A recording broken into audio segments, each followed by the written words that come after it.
가라고. 미국은요, 이렇게 비행장에 앉아 있으면요, 누구 먼저 태우느냐 하면 퍼스트 클래스, 어린이, 노약자, 그 다음에 군인을 먼저 태워요. 항상 군인 우선이야.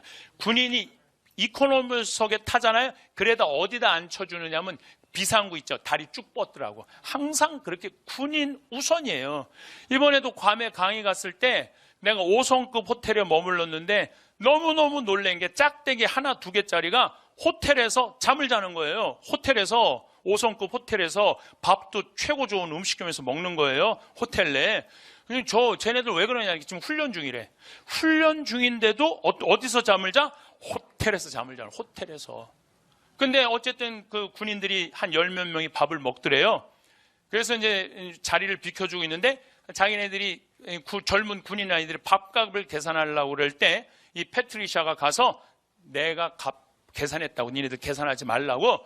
그랬더니 왜 계산을 했느냐고 군인이 물어보길래 니네 미군들이 6.25 전쟁 때 우리나라를 지켜줘서 내가 이렇게 내 자식이 미국에 와갖고 의사도 되고 행복하게 살아서 내가 고마워서 내가 돈을 내준다. 그러니까 얘네들 12명 와서 인사를 탁 하고 가더래요. 근데 내가 그러고 한국에 왔는데 한국에서 지뢰해갖고 발목 잘린 군인 있잖아요. 아직도 치료비를 제대로 못 받았다는 거야. 나라를 위해서. 이게 왜 임진왜란 때부터 이런 일이 벌어졌던 거예요. 그래서 내가 그 얘기를 듣고 야, 나도 군인들이 이 나라를 지켜서 나도 지금 이렇게 혜택을 받고 있구나.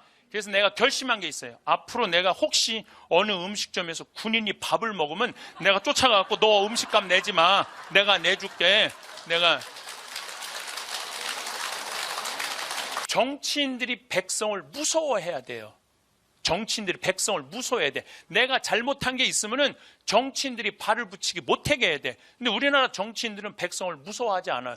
왜? 백성들이 눈 감아 주는 거예요. 하도 누려고 살아갖고 까먹어. 그럴 수 있지. 그나물에 그 밥이 지금 하고 있는데도. 그러니까 확실하게 뭔가 해결할 문제는 해결하고 넘어가야 되는데 우리 이제는 노비가 어디 있어? 여러분들도 다 교육 배우고 여러분들도 다 생각이 있는 자유민주주의 국민들인데 우린 표현하지 않아요.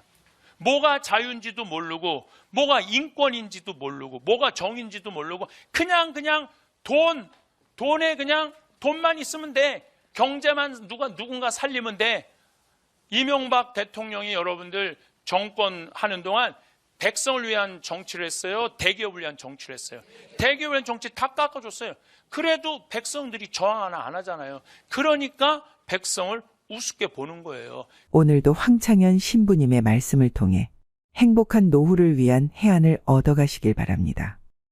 황창현 신부님의 행복 특강 바로 시작하겠습니다. 우리나라는 조금 가지지 못한 민중을 무시하는 문화가 좀 있습니다. 가지지 못한. 근데 이게 하루아침에 생긴 것이 아니라 조선 500년 내내 민중은 무시를 당했어요. 조선시대 양반은 10%, 평민은 20%, 노비가 70%예요. 그러니까 전 세계에 자기 민족을 노비로 70%로 쓴 나라는 우리 조선밖에 없어요. 하다못해 일본도 자기네 민족끼리는 서로 사고팔지 못하게 합니다. 1543년에 포르투갈이 일본에 정착을 하고 총을 하고 무역을 하죠. 이때 포르투갈 사람들이 일본 사람들을 사고 팔아요. 이때 도요토미 히데요시는 정식적으로 항의를 해요. 왜 우리 민족을 사고 파느냐고. 그러니까 사람을 사고 파는 건 이건 가장 저급한 문화예요. 사람을 사고 파는 거를. 그런데 조선시대 노비들은 우리나라 조선시대 노비들은 조랑말 2필값에 사고 팔렸어요. 소하고 조랑말 값 받아도 못한다는 거예요. 그럼 왜 노비를 소값보다도 못하게 쳤느냐면 논을 갈 때 보면 소가 훨씬 일을 잘한다는 거예요. 그러니까 소만도 못하다는 거예요. 소만도 노비가. 그러니까 조선시대 보면은 17세기 1600년대 이 비율이 노비가 가장 많았을 때입니다. 그럼 조선시대 초기를 보면은 평민하고 노비는 성이 없었어요. 그냥 봄에 태어나면 춘삼이 춘월이 3월이 4월이야. 아니면 가을에 태어나면 9월이 10월이에요. 이 성이 어디 있어, 성이. 그냥 이름만 있어. 개똥이 아니면은. 언년이 아니면 이런 이름을 썼었어요. 근데 1800년 정조임금이 1800년에 죽어요. 1800년에 정조임금이 죽고 난 다음에 그 다음에 임금이 순조, 헌종, 철종, 고종이에요. 이 친구들이 몇 살에 왕이 되냐면 7살, 10살, 17살, 18살에 왕이 돼요. 그러니까 아무것도 모르는 애들이 왕이 된 거예요. 아무것도 모르는 애들이 왕이 되니까 누가 휘저었냐면은 안동 김씨와 풍양 조씨가 휘졌어요. 마지막에는 민씨들이 휘졌죠. 민씨들이 휘졌는데 그러니까 나라 꼴이 엉망이 돼요. 이때 삼정이라는 게 문란이 와요. 삼정이라는 게 뭐냐면 전정이라고 논에서 나는 거, 세금 뺏어오는 거. 군정이라고 군대 가면 못 가면은 대신 세금 내는 거. 환곡이라고 보릿고개 때 뭐 먹을 거 없으니까 장리쌀이라고 그러죠. 장리 이자 막 5할까지. 뭐 지금 뭐 저기 무슨 그 대출은행에서 뭐 30% 40% 그거보다요 조선시대는 훨씬 비싼 이자 받고 쌀 내줬어요. 조선시대는. 그러니까 먹고 사는 게 없는 거야. 더욱이 평민들 같은 경우는 양반들은 군대도 안 가고 세금도 안 냈는데 평민이 다 내는 거야. 너무너무 힘든 거예요. 1850년대부터 이 평민들이 무슨 생각을 하냐면 우리가 족보가 없어서 이 고통을 겪는다. 그래서 이때부터 있는 돈 없는 돈 몰락한 양반들한테 쫓아가고 우리도 좀 니네 족보에 좀 올려줘라. 그래서 실질적으로는 임진왜란부터 족보를 사기 시작을 해요. 근데 본격적으로 산 거는 1850년부터 족보를 사기 시작을 해.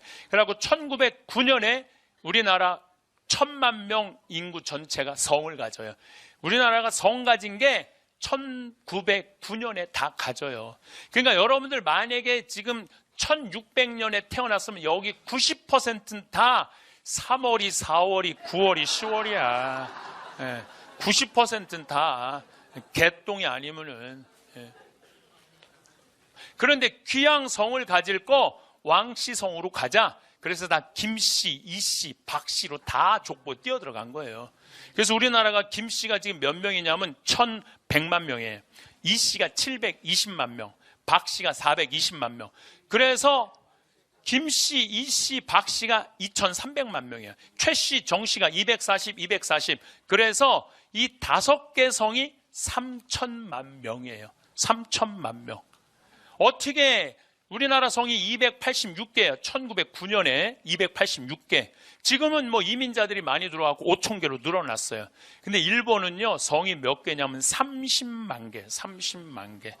일본은 그냥 생긴 대로 이름을 줘요. 만약에 대나무 숲에서 태어났으면 닭개다야, 닭개다. 들판에서 태어났으면 다나까야, 다나까.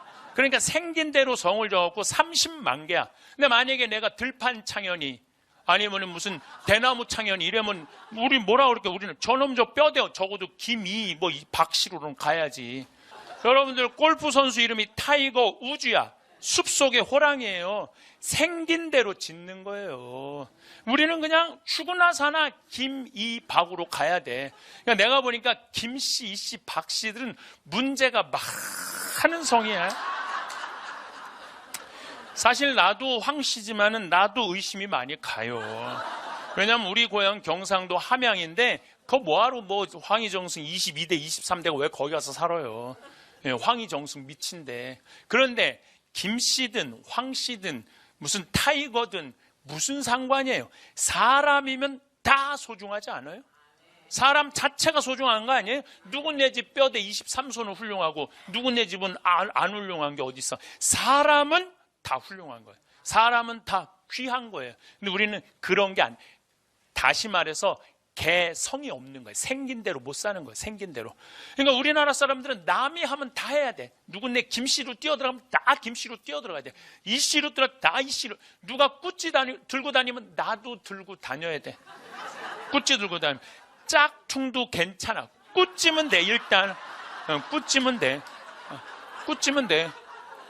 그러니까 다시 말해서 개성이 없는 거죠. 개성이 없는 거예요. 그러니까 우리 민족은요 500년 동안 이 노비들은 사람 취급을 못 받은 거 500년 동안. 1592년 4월 13일 날 임진왜란이 일어났어요. 이때 외놈들이 몇 명이 밀고 들어오냐면 15만 8천 명이 밀고 들어와요. 이때 우리나라 전투 능력을 가지고 있는 군인은 몇 명이었냐면 8천 명이었어요. 15만 8천 명이 밀고 들어오는데 우리나라 전투 병력은 8천 명밖에 안 됐어요. 우리가 흔히 일본 사람들을 쪽발이 그러는데 나는 여기에도 동의할 수 없다 이거예요. 여러분들 15만 8천 명, 전선 700척, 운반선 2,000척이 밀고 들어와요. 정발이라는 부산진 그 첨사가 일본 배들이 보입니다. 조공받치러 왔나 보다. 조공이 아닌 것 같은데 가보니까 부산 앞바다에 새카맣게 15만 8천 명. 부산진에는 몇 명이 있었냐면 1,000명이 있었어요. 최전방에. 누가 쪽발이에요? 1,000명이 쪽발이에요? 15만 8천 명이 쪽발이에요? 우리가 일본을 잘못 알고 있어요. 일본은요, 우리나라는요, 남한만 10만 제곱킬로미터예요. 근데 일본은 37만 제곱킬로미터예요. 우리나라보다 3배, 4배가 커요. 4배가. 그리고 우리는 서울서 부산까지 한 450km인데 일본은 삿포로부터 여기 나가사키 맨 끝에서 끝이 3,000km예요. 일본 나라 크기가. 그러니까 일본 애들은 저 밑에 있는 애들은요 추위가 뭔지 몰라요. 일본 애들 보면 막 반스만 입고 다니는 애들 있죠. 팬티만. 반스 이거 일본 말이에요. 이거 없애 이거요. 없애. 네. 얘네들이 왜 그 속옷만 갖고 내면 더워서 그래. 더워서. 임진왜란 때 얘네들이 평양에서 의주로 왜 못 올라갔는 줄 알아요? 너무너무 추운 거야. 한 번도 경험해보지 못한 거야. 그러니까 일본 애들은요 경제 규모가 6조 달러야. 우리는 1조 달러밖에 안 되는데 인구는 우리가 5천만인데 걔네는 1억 2,500만이에요. 누가 쪽발이에요? 우리가 훨씬 작은 나라예요. 중국은 경제 규모가 14조에 인구는 13억. 그런데 전 세계에서 일본 놈, 중국 놈 무시하는 건 대한민국 사람밖에 없다니까요. 이게 얼마나 기가 막힌 노릇이에요.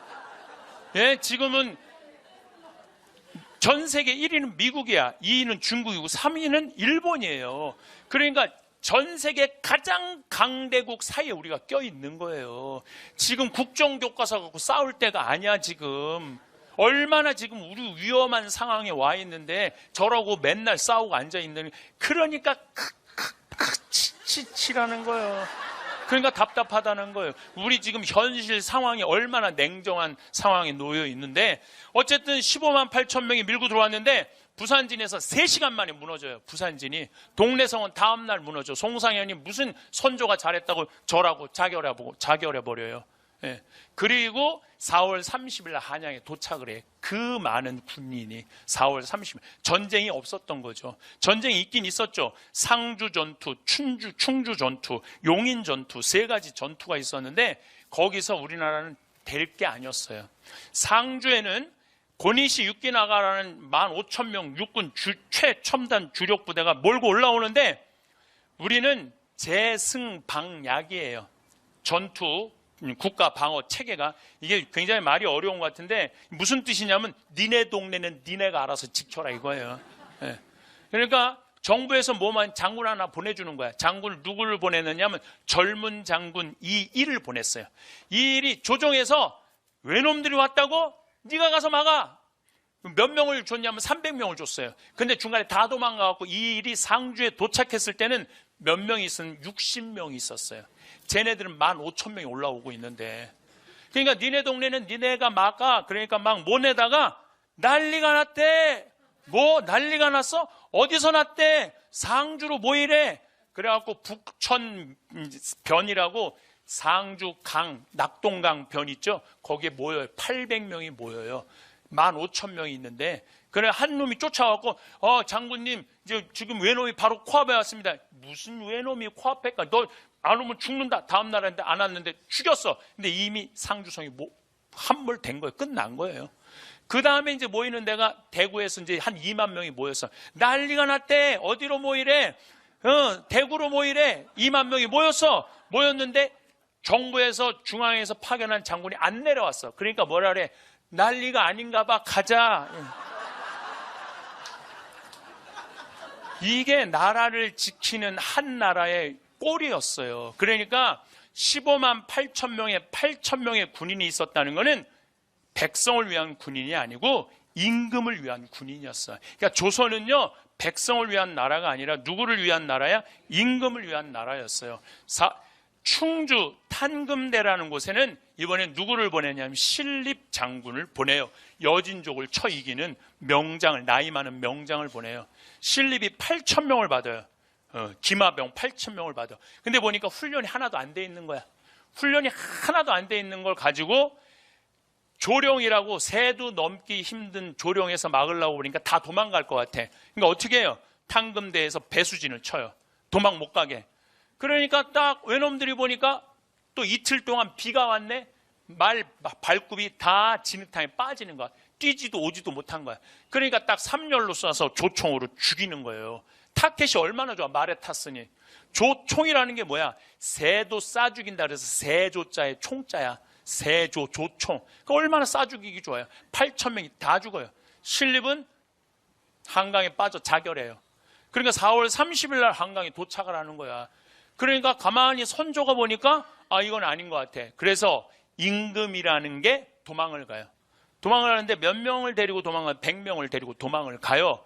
무학지 언덕에 딱 올라서 보니까 이미 얘네들은 건너지도 않았는데 경복궁, 창경궁, 창덕궁이 다 불타는 거야. 누가 불태우느냐면 공노비들이 다 불태우는 거야. 아니 임금이라는 게 우리 거 다 뺏어가고 종부리듯 사람 짐승 취급하더니 지켜주지도 않고 임금이 먼저 도망간다고 다 불태운 거야. 그러니까 여기 경복궁이 불타요. 누가 태우느냐면 외놈들이 태우는 게 아니야. 조선 사람들이 태워요. 근데 보니까 제일 먼저 불길이 치솟는 게 뭐냐면 장예원이 제일 먼저 치솟아요. 장예원은 뭐냐면 노비 문서 보관함이야. 그러니까 노비들이 한이 맺힌 거야. 이걸 태워 없으면 우리가 자유다, 면천한다. 제일 먼저 태워 없애요. 그러니까 선조는 개성으로 도망갔다가 평양으로 도망가. 평양에서 백성들이 이렇게 얘기를 합니다. 임금님, 우리는 일당 천입니다. 그러니까 여기서 더 이상 도망가지 말고 여기서 지킵시다. 여러분들 너무 웃기지 않아요? 왜 웃기냐면은 임금이 야 백성들아 여기 지키자 이래야 되는데 백성이 임금님 여기를 지킵시다. 얼마나 웃긴 얘기예요. 보니까 개성에서 2만 명이 또 죽어요.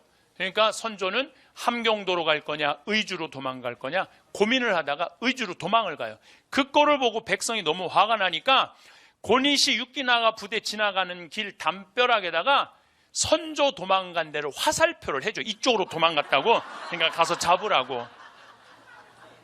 그리고 선조는 계속 뭐라고 그러냐면은 나 내부하겠다고 그래요. 명나라에 내부하겠다. 내부라는 게 뭐냐면은 귀화하겠다는 거야. 한 나라의 임금이 천만의 백성을 버리고 귀화하겠다고 대놓고 얘기를 해. 대놓고.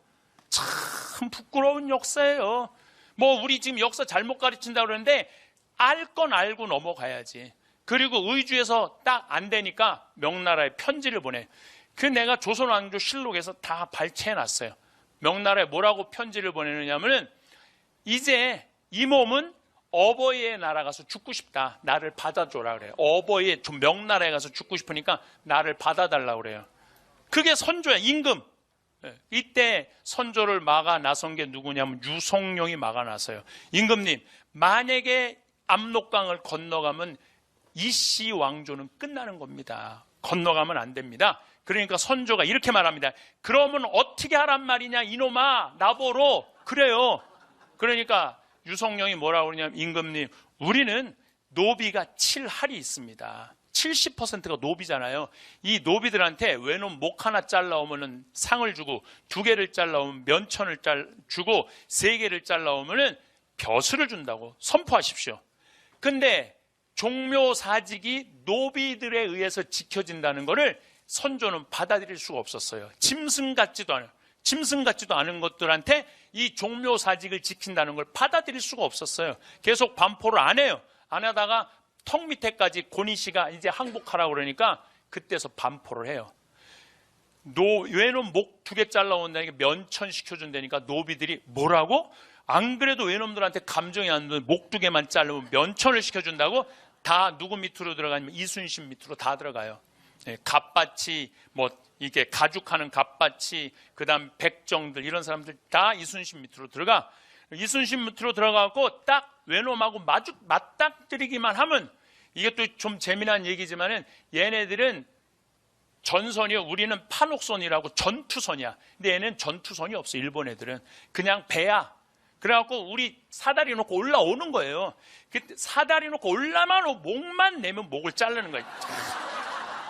목 2개만 자르면은 면천하니까. 일본 애들이 너무 놀라는 거지. 그냥 고개만 목을 자르니까. 그래서 잘라갖고 소금에다 절여두는 거예요. 집집마다. 왜냐하면은 이걸 집집마다 절여둬갖고 수급이라고 그래요. 수급. 절여둬갖고 이제 이것만 들고 가면 그 지긋지긋한 노비 생활에서 벗어날 수 있으니까, 종살에서 벗어날 수 있으니까. 그래갖고 이제 전쟁이 어느 정도 마무리됐을 때 노비들이 관에 가고 우리 면천시켜줘라. 그랬을 때 도망갔던 양반들이 다시 돌아와서 뭐라고 그러느냐면은 쥐꼬리만한 공로로 노비들한테 면천을 시켜주면 나라꼴이 뭐가 되느냐고. 이렇게 상소를 올리니까 선조는 없었던 일로 해요. 조선 최악의 선택 중에 하나예요. 그러니까 노비들에 의해서 종묘사직이 지켜진다는 것을 용납을 못하는 거야. 선조는 누가 이여송이라고 명나라 4만 천군이라고 그래. 하늘의 군인이라고 그래요. 선조가 천군이 와서 내가 천군을 끌어들여서 외놈들을 쫓아냈지 노비들이 이 나라를 건진 게 아니다. 약속을 어겨. 그러니까 제가 군중을 무시하는 게 하루아침에 생긴 게 아니라니까요.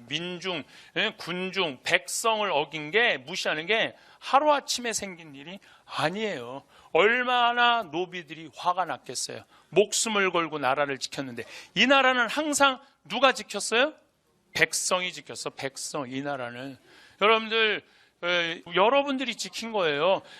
대한국원에 돈 하나도 없었어. 그때 여러분들이 뭐 했느냐면 금 모았어. 금 모아갖고 여러분들이 모은 금이 얼마냐면 23억 달러예요.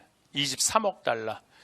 여러분들도 나라를 지키는 군인을 무시하면 안 되는 거예요. 근데 선조는 최악의 선택을 한 거예요. 최악의 선택을 한 거예요. 임진왜란 때 우리나라가 400년 전에 이미 외놈들한테 나라를 뺏길 뻔했는데 누구 때문에 안 뺏겼냐면 이순신 때문에 안 뺏겼어요. 4월 13일 날 외놈들이 쳐들어왔을 때 조선에서 유일하게 4월 12일 날 전라 좌수사인 이순신이 뭐라고 그러느냐면은 수군들을 훈련을 엄청나게 시켜요. 조선시대에는 우리나라 수군은 세계 최강이었어요. 수군, 외놈들은 대포가 없었는데 우리는 대포가 있었어요. 훈련을 정말로 고되게 시키고 난 다음에 4월 12일 날 이순신이 수군들한테 이렇게 말합니다. 오늘로써 훈련은 끝이다. 너희들은 앞으로 어떤 나라 군인하고 맞닥뜨려도 이길 수 있다. 이게 4월 10일, 12일이야. 하늘이 보낸 거죠. 그래갖고 조선시대 어떻게 여러분들 여기 지금 의주까지 도망갔단 말이야. 어떻게 먹느냐 하면 얘네들이 이렇게까지 다 먹어요. 여기만 전라도만 못 먹어. 전라도만. 누구 때문에 못 먹느냐 하면 진주대첩이라고 김시민 장군 아시죠? 곽재우 의병. 이게 진주대첩에서 이놈들을 막아요. 외놈들을. 그런데 바다는 누가 막느냐 하면 이순신 장군이 막아요. 안 그랬으면 이미 선조는 끝나요. 그런데 이 임진왜란 끝났을 때 선조는 104명의 공신들을 해요. 그런데 장수들은 18명을 주고 86명은 전부 자기 따라간 호송 군인들한테 전부 상을 다 줘요. 그리고 의병들은 다 잡아 죽여요. 저놈들 반란 일으킬 놈들이라고. 그러니까 이게 공과가 이러니 나라가 질서가 서요. 그렇게 해서 임진왜란이 끝났어요. 1636년 임진왜란 끝나고 37년 만에 벌어진 게 뭐냐면 병자호란이에요. 1636년 12월 8일 날 병자호란이 일어나요. 12월 9일 날 병자호란이 일어나요. 이날 청 14만 명이 밀고 내려와. 청군 14만 명이. 이때 우리나라 군인은 몇 명이냐면 8천 명이야. 8천 명. 아니 그렇게 임진왜란 동안 7년 동안 그 백성들이 괴로웠으면 국방을 튼튼히 해야 되잖아요. 그럼 37년 동안 조선 왕조는 뭐 했느냐? 선조, 광해군, 인조 셋이서 뭐 했느냐면 네가 왕이 될 거냐 내가 왕이 될 거냐 싸운 거예요. 선조는 광해군은 후궁의 아들이야. 쉽게 말하면 본초의 아들이 아니야. 후궁의 아들인데 임진왜란 때 광해군이 의병들을 다 일으켰거든요. 그러니까 선조보다 누가 인기가 있었냐면 광해가 더 인기가 있었어요. 그러니까 광해가 미웠던 거예요. 그냥 광해가 와서 전쟁 끝나고 문안 인사 오면 이놈의 새끼 너 명나라에서 세자 책봉도 안 했는데 뭐하러 나하고 인사 왔느냐고. 자기보다 인기가 높으니까. 그런데 선조가 늙음하게 장가를 갔는데 애를 하나 낳네. 임목대비가 영창대군이라고. 이거를 왕으로 만들고 싶은 거야. 그러니까 이걸 왕으로 만들 거냐 저걸 왕으로 만들 거냐 이건 거예요. 그래서 1608년에 근데 선조가 갑자기 죽어버려요. 죽으면서 어쩔 수 없이 광해가 왕이 될 것 같으니까 불러갖고 이렇게 말해요. 동생 영창을 죽이지 말아라. 네 애미 이 임목대비는 20살이고 광해는 30살이었어요. 그러니까 얼마나 어린 부인을 얻은 거예요. 네 애미를 폐비시키지 말아라 이랬거든요. 근데 선조 죽자마자 엄마 폐비시켜 임목대비. 그리고 영창은 강화도로 보내갖고 문 걸어 잠그고 쪄서 죽여. 쪄서 동생을. 그러니까 이게 여기다 폐륜하다 그래서 반정이 일어나는 게 인조반정이에요. 이때 이괄이라는 장수가 제일 먼저 하도 괄갈해갖고 이름도 이괄이야. 예, 예. 제일 앞장서갖고 이 광해를 내쫓아요. 근데 이 이괄이라는 장수는 자기가 형조판서 되길 원했어요. 근데 어디도 보냐 변방으로 내쫓아버려. 평양 쪽으로. 그러니까 너무너무 화가 나잖아요. 근데 아들을 영모죄로 또 묶으려고 그래. 그러니까 너무너무 화가 나갖고 일으킨 난이 이괄의 난이에요.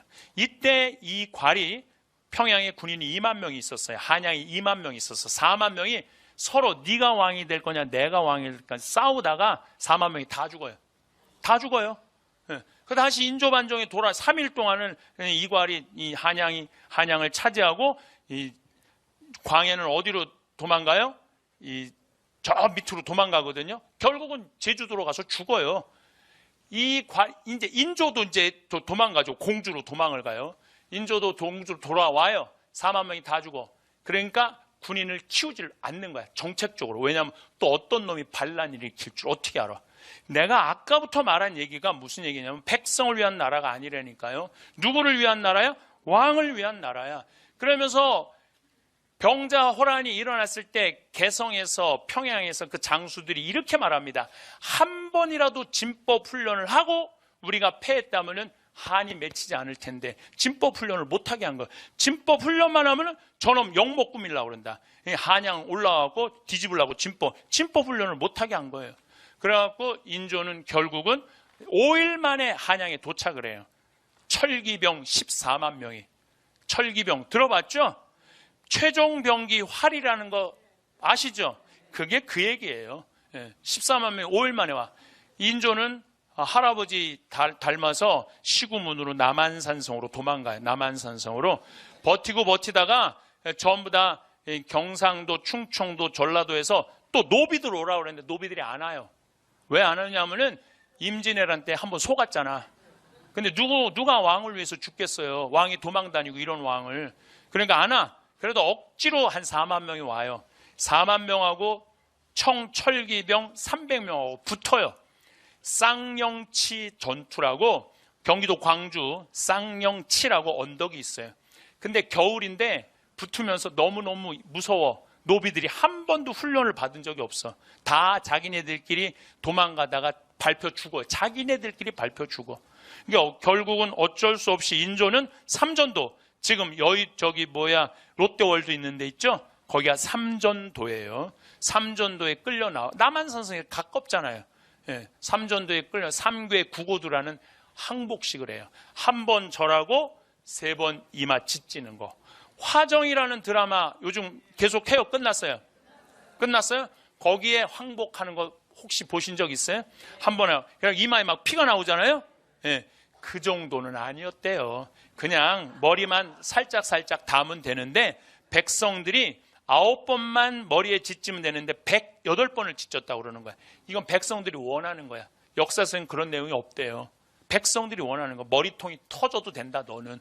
그러니까 왕하고 백성의 관계가 깨진 거지. 왜? 왕이 누구를 무시해? 백성을 무시했기 때문에 그래요. 백성이. 왕이 백성을 무시하면 백성은 왕을 지켜줄 생각이 없는 거예요. 이거 정말로 중요한 진리예요.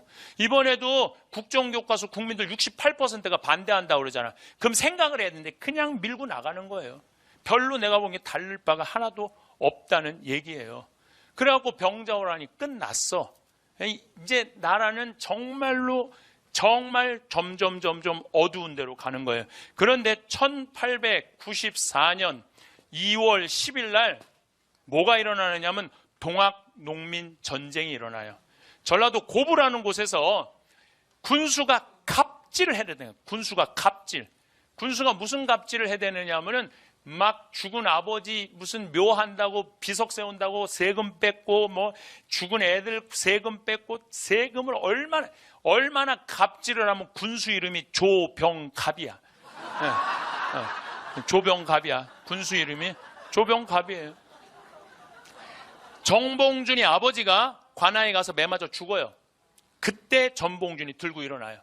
그래갖고 전주, 경상도, 충청도, 전라도 다 먹어요.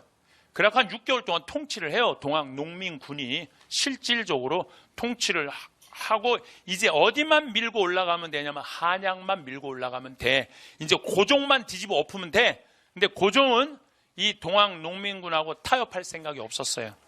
어디다 도움을 청하느냐면 청나라에 도움을 청해요. 나 좀 지켜줘라. 그러니까 청나라가 2,800명을 보내줘요. 이때 8,000명의 일본군들이 들어와. 일본 애들은요 항상 호시탐탐 우리를 노리고 있어요. 일본 애들은 항상 아주 대놓고 노리고 있어요. 지금도 대놓고 노리고 있는 거야. 아베가 지금도 대놓고 노리고 있는 거예요. 그래갖고 청일전쟁이 일어나요. 청일전쟁이 아산, 성안, 평택에서 일어나요. 왜 청일전쟁을 아산, 성안, 평택에서 하냔 말이야. 청나라 도쿄에서 하든지 청나라 심양에서 하든지 일본 도쿄에서 하지 왜 아산, 성안, 평택에서 하냐 이거야. 왜 우리 땅에서 청일전쟁을 했느냐 하면은 조선을 최종적으로 누가 먹을 것이냐에 대한 결정전쟁이에요.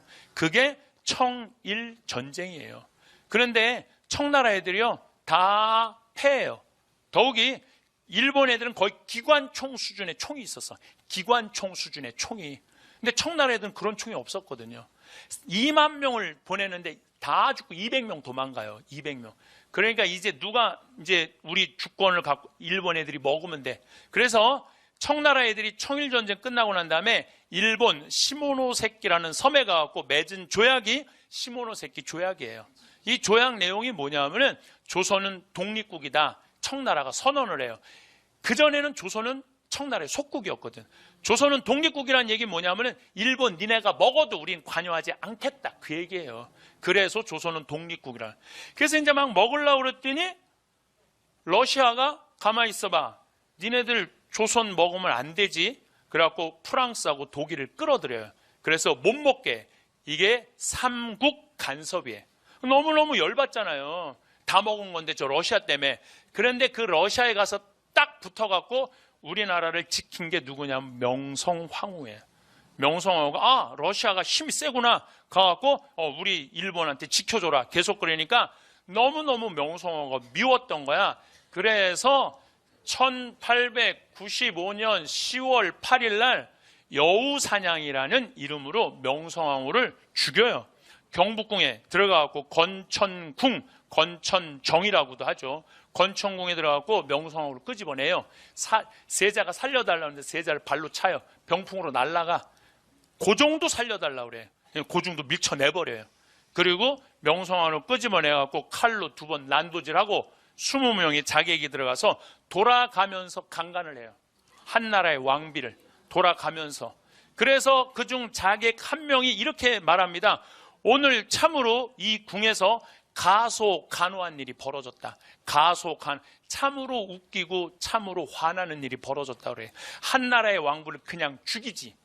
돌아가면서 20명이 겁탈을 했다는 건 이건 치욕적인 거예요. 저는 명성황후라는 이 뮤지컬을 2번을 보면서 정말로 속에서 불이 났어요. 그러면 우리나라는 왜 왕비 하나를 지켜주지 못했어요? 몇백 년 동안 무시를 당했기 때문에 왕족을 무시한 거예요. 백성이 죽으나 마나 관심이 없었어. 백성들은 그렇게 역사는 흘러가는 거예요. 그래갖고 새벽 5시에 명성황후는 결국 석유로 불태워 죽여요. 그래서 여러분들 명성황후는요 뼈밖에 없어요. 뼈밖에 없어요. 고종이 그걸 보고 너무너무 무서워갖고 고종이 어디로 도망가냐면 러시아 공사관으로 도망을 가요. 그게 아관 파천이에요. 1년 6개월 동안 거기 가서 숨어서 지내. 너무 무서워서. 이제 다 먹을 거를 명성황후가 막은 거니까 명성황후 죽은 거죠. 그리고 1904년, 1905년 러일 전쟁이 일어나요. 러일 전쟁은 만주 땅하고 우리나라 땅을 러시아가 먹을 거냐 일본이 먹을 거냐 전쟁을 치르는데요. 이때 일본은 지금 엄청난 화력을 갖고 있었어요. 배, 함, 이 여산이라는 곳에 전쟁을 하는데 정말 러시아 애들 7만 명, 일본 애들 4만 명이 붙는데 러시아가 그야말로 박살이 나요. 다 도망가. 그래서 어쩔 수 없이 러시아가 뭐라고 하냐면 너희들 가져라. 이때 아주 중요한 얘기를 제가 하고 싶어요. 이때 미국이 사실은 우리 조약을 맺어갖고 우리를 보호해 주겠다고 그랬거든요. 근데 러일 전쟁 끝나고 난 다음에 미국이 일본한테 뭐라고 하냐. 니네들 조선 먹는 거 눈 감아 줄게. 눈 감아 줄게. 니네들은 미국은 누구를 눈 감아줘? 필리핀 먹는 거 눈 감아줘. 일본 니네는. 그래서 서로 조약을 맺어갖고 1905년에 우리가 을사늑약으로 나라를 뺏기는 거예요. 그때나 지금이나 다를 게 뭐가 있어? 여러분들 지금 이 일본 애들 아베가 지금 이제 다른 나라 파견하겠다고 그랬죠? 그거 지지해주는 나라가 누구예요? 미국이에요. 미국. 그리고 북한 진입하는 거 우리 진입할 수 있다. 아니 청일전쟁이나 러일전쟁 때 탈릴 게 뭐가 있어? 똑같아요. 다시 말해서 이 나라를 지킬 수 있는 건 누구밖에 없어? 우리밖에 없는 거야. 그러면 이 나라를 지킬 수는 우리밖에 없으면 누가 누구를 존중해 줘야 되냐면 정치인들이 백성을 존중해 주고 백성은 정치인들을 지켜줘야 돼. 그래야지 나라가 되는 거예요. 근데 지금도 무시하잖아.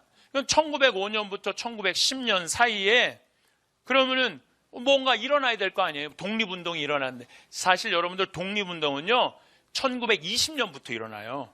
1905년에서 10년 사이 독립운동이 일어나질 않아요. 일어나긴 일어났지. 경기도 용인에서 이익삼이라는 의병장이 나라를 건지자 따라 나서라. 몇 명이 따라 나서냐면 15명이 따라 나서요. 나라 건진다고.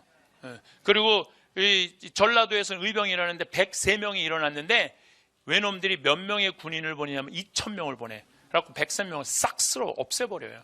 그러니까 아예 이게 나라를 구할 생각이 전혀 없었어.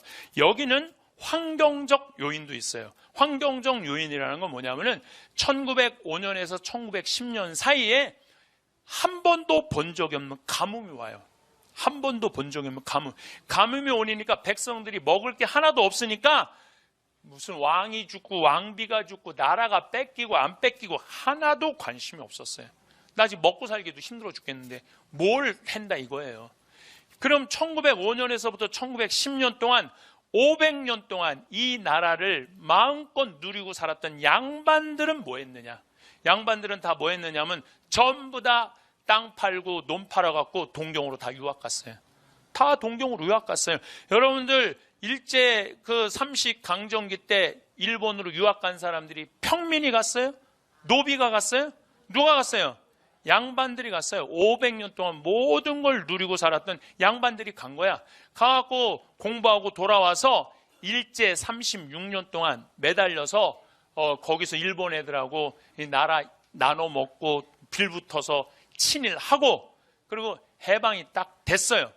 해방이 됐을 때 전부 일본 놈들 다 도망갔어요. 우리나라도 아무도 출근 안 했어. 출근하지 않았어요. 나라가 망했는데 어떤 놈이, 어떤 양반이 출근을 해요. 일본 정부에 다 붙은 판검사들, 경찰들 딱 항복했는데 양반들이 내일 내가 출근해갖고 일해야 되겠다. 출근한 사람 어디서 한 명도 출근 안 했어요. 그런데 미 군정이 딱 들어오더니 다 출근해. 괜찮아. 니네들 데리고 내가 할게. 우리 다 잡아 죽여야 되는데 독일은 어떻게 했어요? 전쟁 일으킨 사람들 아우슈비츠 지금까지 잡아 죽이잖아요. 그런데 안 묻는데 36년 동안 나라 배반하고 일본한테 붙어 살았는데 묻지 않는데 와서 출근하래. 거기서 출근해갖고 다시 주저앉은 거야. 다시 말해서 500년 동안 조선을, 백성들을 아주 착취하고 고통으로 몰아넣었던 사람들이 일제 36년도 그대로 다 누리고 살았다가 전쟁 독립하고도 그대로 누리고 사는 거야. 그리고 그 일제를 청산하지 못한 그게 지금까지 그대로 와 있는 거예요. 제가 왜 이런 얘기를 장황하게 하느냐 하면은 정치인들이 백성을 무서워해야 돼요. 정치인들이 백성을 무서워해야 돼. 내가 잘못한 게 있으면은 정치인들이 발을 붙이기 못하게 해야 돼. 근데 우리나라 정치인들은 백성을 무서워하지 않아요. 왜? 백성들이 눈 감아 주는 거예요. 하도 눌려고 살아갖고 까먹어. 그럴 수 있지. 그나물에 그 밥이 지금 하고 있는데도. 그러니까 확실하게 뭔가 해결할 문제는 해결하고 넘어가야 되는데 우리 이제는 노비가 어디 있어? 여러분들도 다 교육 배우고 여러분들도 다 생각이 있는 자유민주주의 국민들인데 우린 표현하지 않아요. 뭐가 자유인지도 모르고 뭐가 인권인지도 모르고 뭐가 정인지도 모르고 그냥 돈에 그냥 돈만 있으면 돼. 경제만 누군가 살리면 돼. 이명박 대통령이 여러분들 정권 하는 동안 백성을 위한 정치를 했어요? 대기업을 위한 정치를 했어요? 대기업을 위한 정치 다 깎아줬어요.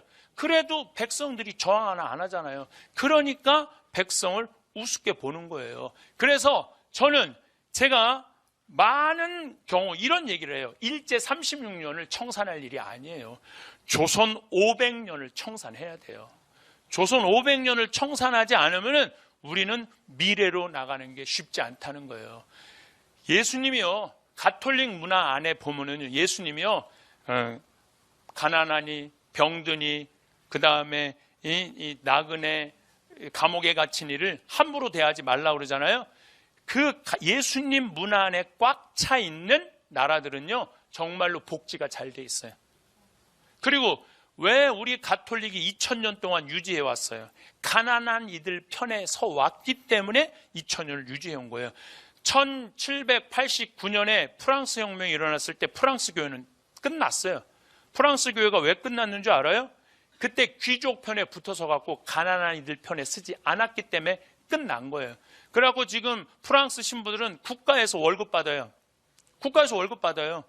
그리고 모든 재산은 다 어디로 귀속됐어? 프랑스로 다 귀속됐어요.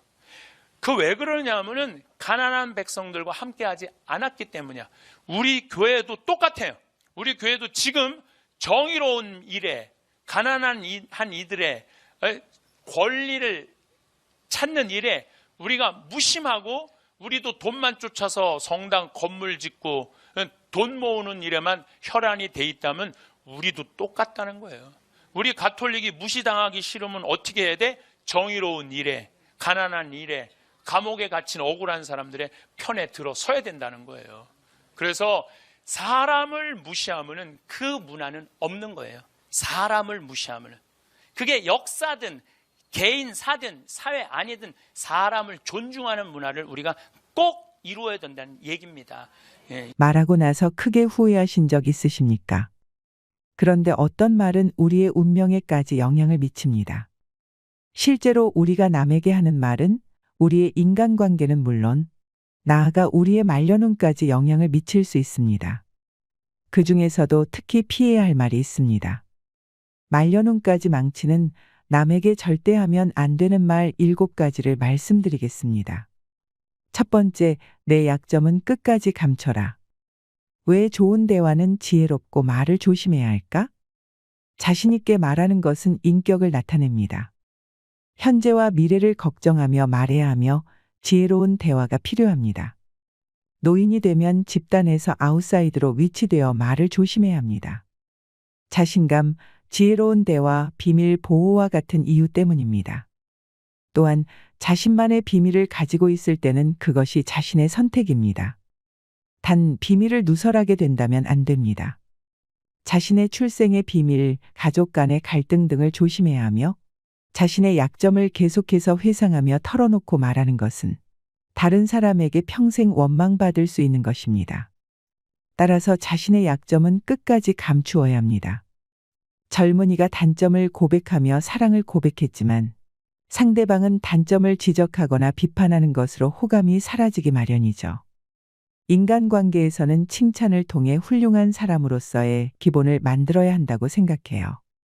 그런 사람에게만 호감을 받아야 인간관계에서 긍정적 관계를 유지할 수 있으니까요. 거짓말이라도 칭찬해 주는 것이 좋은 관계를 유지하는 방법이라고 생각해요. 그리고 침묵도 금이라고 하니 조심해야 한답니다. 두 번째, 상대가 제일 싫어하는 말은 절대 하지 마라. 우리 삶에서 소통은 무엇보다 중요합니다. 그 과정에서 상대방의 마음을 아프게 하는 말은 피해야 합니다. 특히 상대가 가장 듣기 싫어하는 말은 더욱 그렇습니다. 이런 말들은 마치 뇌관처럼 조금만 건드려도 큰 문제를 일으킬 수 있습니다. 그렇기 때문에 이런 말들을 피하는 것은 단순한 예의를 넘어서 우리의 운까지도 좋게 유지할 수 있는 방법 중 하나입니다. 우리가 왜 상대방이 싫어하는 말을 해서는 안 되는지 그 이유는 분명합니다. 첫째, 이런 말은 상대방에게 깊은 상처를 줄 수 있습니다. 사람들마다 특히 민감하게 반응하는 주제나 말이 있습니다. 이것을 건드림으로써 상대방의 감정이 크게 다칠 수 있고 오랜 시간 동안 회복되기 어려운 관계의 균열로 이어질 수 있습니다. 둘째, 상대방이 싫어하는 말을 하는 것은 그 사람과의 신뢰를 파괴하는 행위입니다. 신뢰는 모든 인간관계의 기반이며 이를 잃어버린 관계는 쉽게 복구되기 어렵습니다. 상대방이 싫어하는 것을 알면서도 그 말을 하는 것은 상대방에 대한 배려와 존중이 부족하다는 신호입니다. 이는 결국 관계의 약화로 이어집니다. 셋째, 장기적으로 보았을 때 상대방이 싫어하는 말을 피하는 것은 우리 자신에게도 이롭습니다. 타인과의 긍정적인 관계는 우리의 정신 건강에 큰 영향을 미칩니다. 세 번째, 돈에 대해 이야기하지 마세요. 친구 간에는 금전적인 문제를 너무 자세히 언급하지 않는 것이 좋습니다. 예를 들어 자신의 월급이나 돈에 관한 문제, 다른 사람의 소득에 대한 물음 등은 상대방에게 부담을 줄 수 있습니다. 세상에도 돈보다 더 사람의 사기를 꺾는 것은 없습니다. 아무리 친한 친구더라도 돈에 대한 근심은 있을 것입니다. 그러니 돈 얘기는 꺼내지 마세요. 듣는 사람은 기가 죽고 말한 사람도 자칫하면 그 친구까지도 잃게 될 수 있습니다. 세상에서 사람을 가장 크게 상처 입히는 세 가지는 번민과 말다툼 그리고 텅 빈 지갑입니다. 그 중에서 텅 빈 지갑이 가장 크게 사람을 상처 입힙니다. 그러니 아무리 친한 친구에게도 내가 돈을 얼마나 많이 가졌는지에 대해 말하지 마세요. 인간은 다른 이가 나보다 더 많은 것을 가졌다는 이유만으로도 상처받는 존재입니다. 앞에서 다들 박수 쳐주면서 함께 기뻐하는 것 같아도 속마음은 그렇지 못합니다. 나보다 돈이 적으면 무시하고 많으면 질투하는 게 인간의 본능입니다. 특히 나와 별 다를 바 없이 살던 지인이 갑자기 부자가 된 경우라면 그 시기 질투의 강도가 세워집니다. 그러면서도 당연한 듯 무언가를 요구하거나 기대하며 내가 더 받는 것이 당연한 듯 행동하기 쉽습니다. 결국 관계는 끝을 맺게 됩니다. 그렇기에 아무리 친한 친구나 가족이라도 내가 가진 돈에 대한 이야기는 절대 하지 마세요. 좋은 친구 관계에서는 서로의 경제적인 상황을 존중하고 상대방에게 부담을 주지 않도록 신중하게 대하는 것이 중요합니다. 금전적인 문제는 대화의 범위를 조심스럽게 선택해야 하는 주제 중 하나입니다. 네 번째, 긁어 부스럼을 만드는 말을 하지 마라. 이런 데서 말하는 게 처음이라 제가 준비가 부족해서 등 이해해달라고 신경 써달라고 먼저 모자란 부분을 말하는 경우가 있습니다. 준비가 부족하거나 자신이 없을 때 미리 이런 말을 하는데요. 상대의 기대를 낮추려고 이런 말로 예고하는 경우죠. 하지만 말하지 않았다면 상대는 모르고 지나갔을 일들이 의외로 많습니다. 오히려 먼저 말해 상대가 더 의식하게 만듭니다. 다 끝난 다음에 사실은 처음이었어요. 중간에 실수했어요. 라고 말하면 오히려 놀랍니다. 그런 줄 몰랐다면서. 살면서 이런 일들이 적지 않게 일어납니다. 긁어 부스럼 만들고 다 된 밥에 재를 뿌릴 필요 없는 말들을 먼저 할 필요가 없습니다. 준비를 열심히 했어도 불안해서 겸손하게 말한다는 생각에 나의 부족한 부분이나 단점을 먼저 말해 상대가 이해해 주길 바라지만 그 말로 인해 그때부터 부족하게 보이는 경우가 많습니다.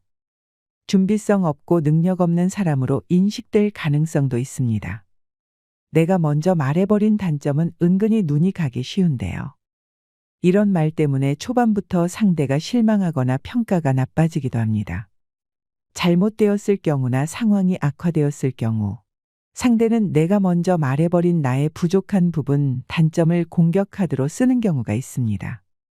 공적인 자리, 발표 자리, 경쟁하는 자리일수록 이런 말을 먼저 하기보다 차분하게 자신을 믿고 행동하는 것이 자신은 물론 상대에게 도움이 됩니다. 다섯 번째, 상스러운 말은 하지 마라. 상스러운 말하는 사람을 소개시켜 주고 싶으신가요? 상스러운 말을 하는 사람과 같이 있으면 나까지 부끄럽습니다. 이런 말을 하는 사람이 누구를 소개시켜 달라거나 일자리를 봐달라고 하면 내키지 않습니다. 이런 생각은 지금 현재뿐만 아니라 오랜 시간이 지난 후에도 사라지지 않고 오히려 더 강하게 작용하는 경우가 적지 않습니다.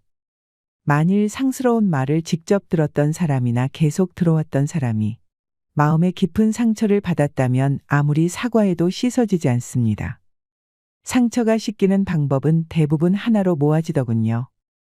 상대방의 사과보다는 내가 용서할 수 있을 때였다고 합니다. 상스러운 말하는 사람은 상처 주는 말을 했어도 자기 말이 다른 사람에게 상처가 되는지 모르는 경우가 많습니다. 자기가 했다는 것을 모르기도 합니다. 너무 습관이 되었기 때문에 위험한 수준입니다. 자기도 모르는 채 자기 복을 쳐내고 화를 불러오고 있다는 사실을 모르죠.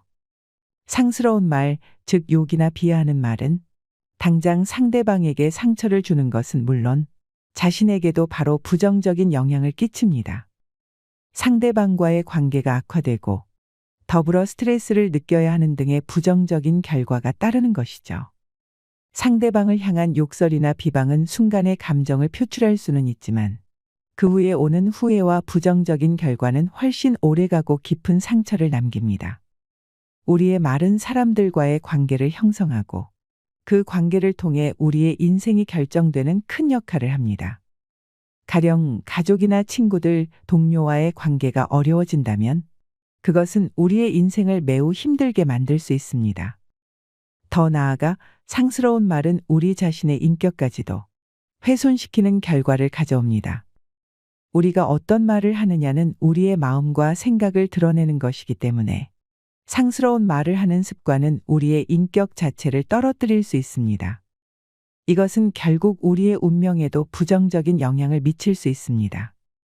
여섯 번째, 남과 비교하는 말은 피하자. 나이가 어리든 많든 간에 누군가 자신을 다른 사람과 비교당하는 것을 좋아하는 사람은 거의 없습니다. 사람은 누구나 비교하는 심리가 있지만 내가 비교당하면 기분이 나쁩니다. 자존심이 상하고 상대방이 내 노력을 무시하는 것 같기 때문입니다. 그리고 상대가 무슨 권리로 비교하는지 불쾌하게 여기게 됩니다. 자기는 얼마나 잘나서 그런 말을 하지? 기분 나쁜 애라면서요. 결국 이 모든 것으로 인해 상대방에 대해 좋지 않은 감정이 생기게 됩니다. 예를 들어 배우자가 살면서 비교하는 말을 계속해왔다면 어떨까요? 시간이 지날수록 행복할까요? 말년은 괜찮을까요? 자기는 그저 사실을 말했을 뿐이라며 화내는 사람이 이상하다고 말할지 모르지만 이는 상대 감정을 배려하지 않은, 즉 공감이 부족하다는 것을 드러내는 것일 뿐입니다. 말하는 지혜, 말하는 법이 부족했다는 것을 의미하죠. 이렇게 생각할수록 관계는 나빠지고 자신에게 나쁜 영향을 더 불러들이는 꼴이 될 위험이 높습니다. 7번째, 요청하지 않은 조언은 하지 마라. 아무리 상대가 부족해 보이고 상대를 위해 알려주고 싶은 것이 있더라도 상대가 요청하기 전에 말하는 것은 삼가는 것이 좋습니다. 상대에게 무례한 행동으로 받아들여질 수 있습니다. 다 너를 위해서 하는 말인데 라며 함부로 말하는 것처럼 될 위험이 높습니다. 이런 태도가 나타나는 원인은 자신의 생각에 갇혀 있을 경우 흔히 나타납니다. 내 생각이 맞다는 오만이 크게 작용합니다. 하지만 이는 나라는 한계 때문에 틀릴 위험이 높은데요.